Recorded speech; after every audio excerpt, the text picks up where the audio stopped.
One minute he was just waiting for his luggage. The next, he was being treated like a suspect. But this officer picked the wrong man to mess with. Los Angeles International Airport was its usual chaos. Gate changes blaring over the intercom, kids crying, business travelers glued to their phones, and exhausted vacationers dragging suitcases behind them. Omari Qasim had just stepped off a 5-hour flight from Dallas, a little stiff from sitting so long but relieved to be back in California. He wasn't the type to complain, though. He had a good life. At 38, he was the co-founder of a fast-growing tech firm specializing in cybersecurity, a name people in the industry were starting to recognize. Not that it mattered much in a place like this. Here, he was just another traveler, blending into the sea of people shuffling toward baggage claim. Or at least he thought he was. That was until he noticed the cop. Near the entrance to baggage claim, Officer Grant Kearney stood with his arms crossed, eyes fixed on Omari like he was casing a suspect. A white guy in his late 40s, stocky build, standard TSA law enforcement uniform. Nothing unusual about him, except the way he stared, like he was waiting for Omari to slip up. Omari had seen this before. Too many times. He checked his phone and ignored it at first. Maybe he was overthinking. Maybe Kearney was looking past him. But a minute later, when Omari reached the carousel for his flight, he glanced up again. Kearney was still there, watching. Not the guy in the wrinkled suit next to him, not the teenagers goofing off with their backpacks half open, not the man in cargo shorts pacing while ranting into his AirPods. Just him. All right. Fine. He let out a slow breath and shook his head. It wasn't the first time he'd been profiled, and it wouldn't be the last. But then, Kearney started moving. Straight toward him. Omari's grip tightened around the handle of his carry-on as the officer stopped a few feet away, standing too close for a casual interaction. "Can I see some identification?" Kearney asked, his voice clipped and official. Omari blinked. "Excuse me?" Kearney's eyes narrowed. "I need to see your ID." "For what?" "You've been standing here for a while," Kearney said. Omari let out a short, incredulous laugh. "So has everybody else. We're all waiting for bags." Kearney's expression didn't change. "Just show me your ID." There was a choice here. Omari could comply, hand over his ID, and let this guy flex his authority like he had the right to question him for existing in an airport. Or he could do what he knew he should do. Push back. He tucked his phone into his pocket. "Is there a reason you're asking me for it and nobody else?"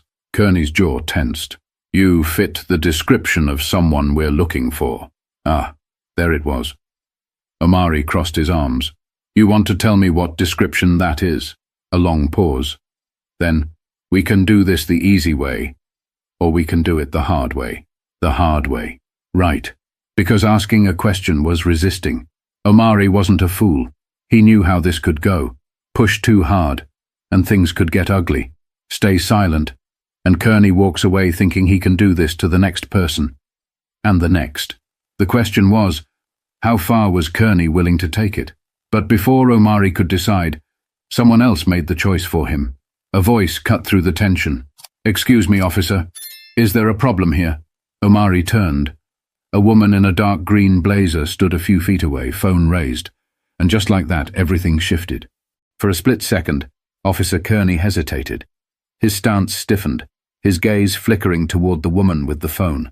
Omari, however, recognized her immediately. Miriam Cho, award-winning journalist, investigative reporter, and the last person any law enforcement officer wanted recording them. She didn't lower her phone. "I'm just making sure everything's handled fairly here," she said, her voice cool but firm. Kearney exhaled sharply, like an inconvenient fly had just buzzed into his space. He turned back to Omari, irritation creeping into his expression. "Sir, I'm asking you one last time. Show me your ID." Omari held his ground. "You still haven't told me why," he said, keeping his voice steady. "And if I really fit a description, you should have no problem explaining what that is." The energy in the terminal shifted. The background noise of baggage claim, the hum of conveyor belts, rolling suitcases and distant chatter, faded under the weight of growing silence. Other passengers started noticing. A middle-aged black man in a navy hoodie, a young woman with bright red headphones slung around her neck, a white couple near the baggage carousel. They were all watching now. Some discreetly pulled out their phones. Kearney felt it. His fingers twitched at his belt near his radio. He had a choice too: back down or escalate. His ego wouldn't let him pick the first. He reached for Omari's wrist. "All right, turn around." But Omari took a step back, hands raised just slightly, not aggressive but clear. "You're trying to detain me? For what crime?" Miriam's voice rang out again. "You might want to reconsider that, officer. You have about 6 cameras on you right now." Kearney's head snapped in her direction, his face shifting from authority to irritation. "Ma'am, this is a law enforcement matter. Stay out of it." Miriam didn't blink. It became a public matter the second you singled him out without cause. More voices now. Not loud, but enough to make it clear. This wasn't going to be swept under the rug. A woman nearby spoke up. "Yeah, why is he the only one being questioned?" "I saw the whole thing," a younger guy muttered. "He was just standing here." Kearney's face tightened. This wasn't how it was supposed to go. Usually when he exerted control, people complied. They lowered their heads, answered his questions, showed their papers, made it easier for themselves. But not today. Omari saw it in his eyes, the realization sinking in. Kearney had miscalculated. And then, just as the tension teetered on the edge, a new voice entered the scene. "Officer Kearney." The firm, authoritative tone came from behind. Kearney turned, and so did Omari. A man in a grey blazer and airport security badge strode toward them. Rodney Finch, Airport Security Director. A name Omari recognized, though they'd never met in person.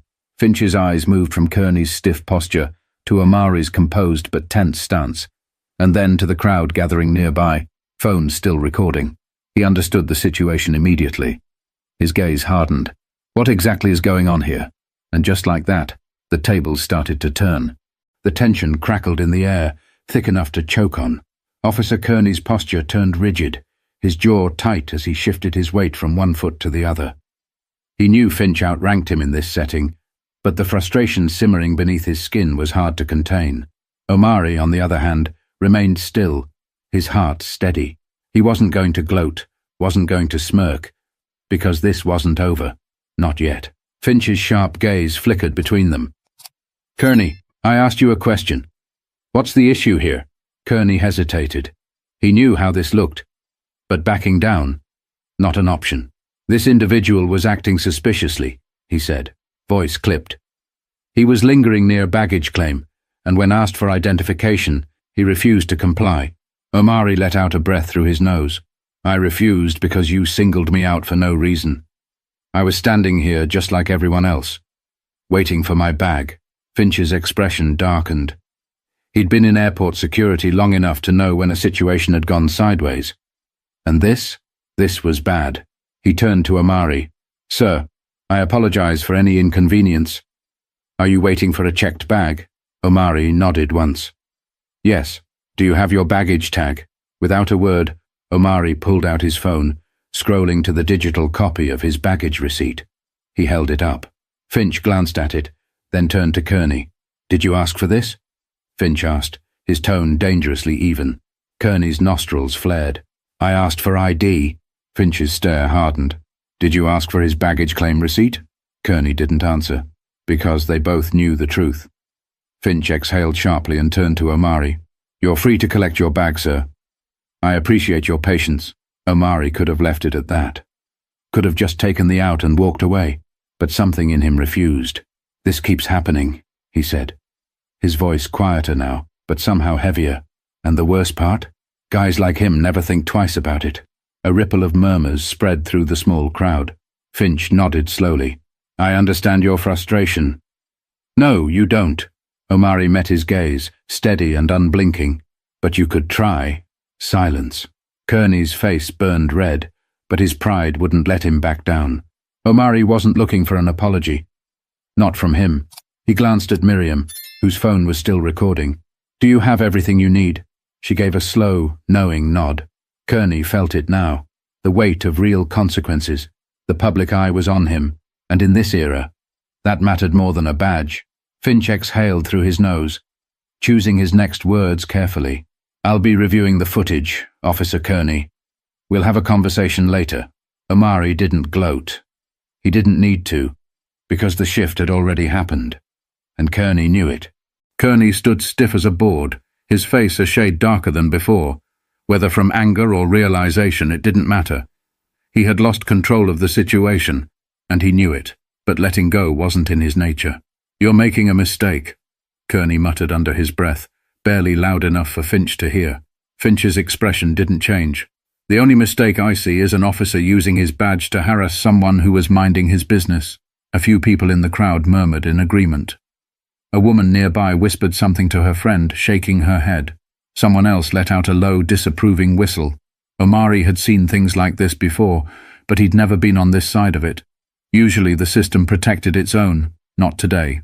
Miriam stepped forward, lowering her phone slightly, but still keeping it recording. "Officer Kearney, do you have a statement you'd like to make for the record?" The way Kearney's head snapped toward her, she might as well have slapped him. His hands curled into fists at his sides. His mouth opened, then closed. His jaw flexed, but what could he say? Anything that came out of his mouth could and would be used against him. Finch didn't let the silence hang for long. "Kearney, you're dismissed. Report to my office after your shift." Omari could see it. The way Kearney's pride and training were at war inside of him. The instinct to keep control battled with the cold, hard fact that he had none left. For a second, Omari wondered if he'd push back, dig his heels in and make things worse for himself. But he didn't. Kearney took a slow step back. Then another. His eyes flickered to Omari, something like resentment flashing through them. Omari held his gaze, not in anger, not even in triumph, just recognition. This moment would stay with Kearney longer than it would stay with him. Without another word, Kearney turned and walked away. The second he was gone, the energy shifted again. Someone let out a breath they'd been holding. A man in a plaid shirt chuckled under his breath, shaking his head.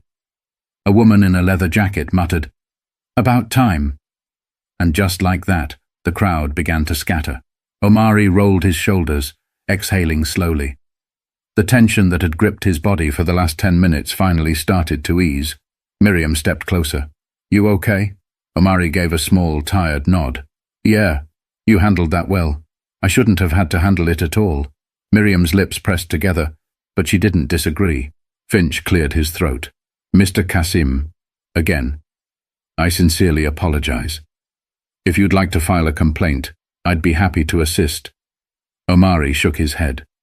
"No need." Finch blinked, clearly surprised. "No." Omari's voice was even. "This is going to be handled in a different way." Finch didn't ask what he meant. He didn't have to, because the world was already watching. By the time Omari walked out of the airport doors, the video was already online. Miriam hadn't wasted a second. Within minutes, the footage had been uploaded, clipped, and shared across multiple platforms. A video titled "Racial Profiling at LAX, Officer Harasses Innocent Man" was already gaining traction. Omari barely had time to take a breath before his phone started vibrating. First a text. From his business partner. "This is blowing up, man. You good?" Then a call. A journalist from a major news outlet wanted a statement. Omari let out a slow breath. He hadn't planned on this. He had only wanted to get home. But now this was bigger than him. Miriam walked beside him as they headed toward the pickup area. "The clip's at 50,000 views already," she said, checking her phone. "Give it a few hours and it'll hit 6 figures. Omari ran a hand over his face. "I didn't even do anything." That's exactly why people are mad. She wasn't wrong. The comments were already rolling in. "This is why we need accountability in law enforcement. How many times has he done this before and gotten away with it? Props to the guy for keeping his cool." "I wouldn't have. Fire him." Period. Omari exhaled sharply. He wasn't the first person this had happened to. The only difference, this time, people saw it. Meanwhile, Kearney was drowning. The police department issued a statement within the hour, calling the incident deeply concerning and promising a full internal review. But that wasn't enough to stop the outrage. Reporters started digging into Kearney's past. By the next morning, someone had found 2 prior complaints against him for excessive force, both swept under the rug.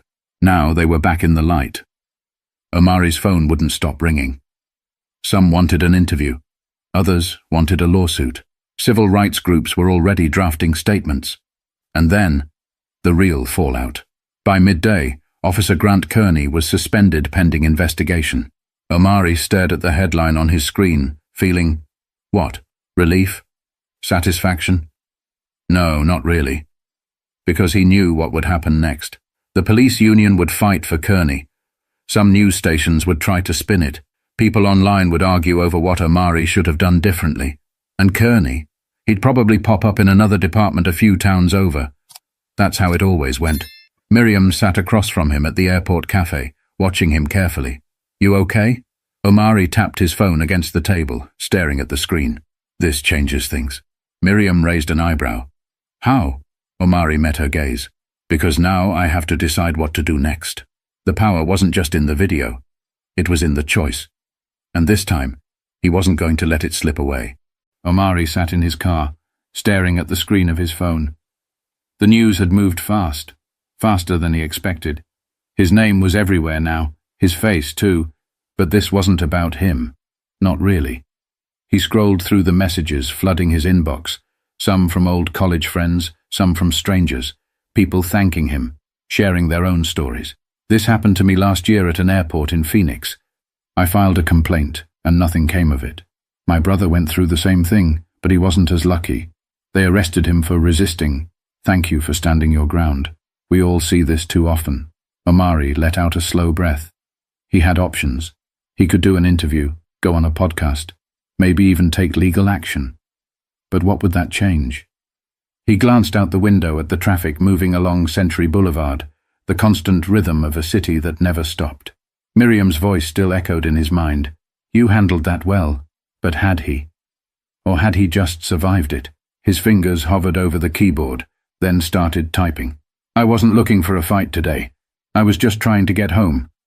But that's the thing about moments like this. They remind you that staying silent won't stop it from happening again. This wasn't the first time, and it won't be the last. But maybe, just maybe, if we keep the cameras rolling, keep the pressure on, and keep demanding change, one day, it will be. He hit post. And just like that, the story was no longer just his. It belonged to everyone watching. Because awareness wasn't enough anymore. It was time for accountability. This happens more than we think. And too often the people on the receiving end don't have a platform to fight back. If you believe in holding those in power accountable, keep the conversations going. Keep speaking up. Keep demanding better. And if you've ever been in a situation like this, share your story. Because the more we shine a light on injustice, the harder it becomes to ignore.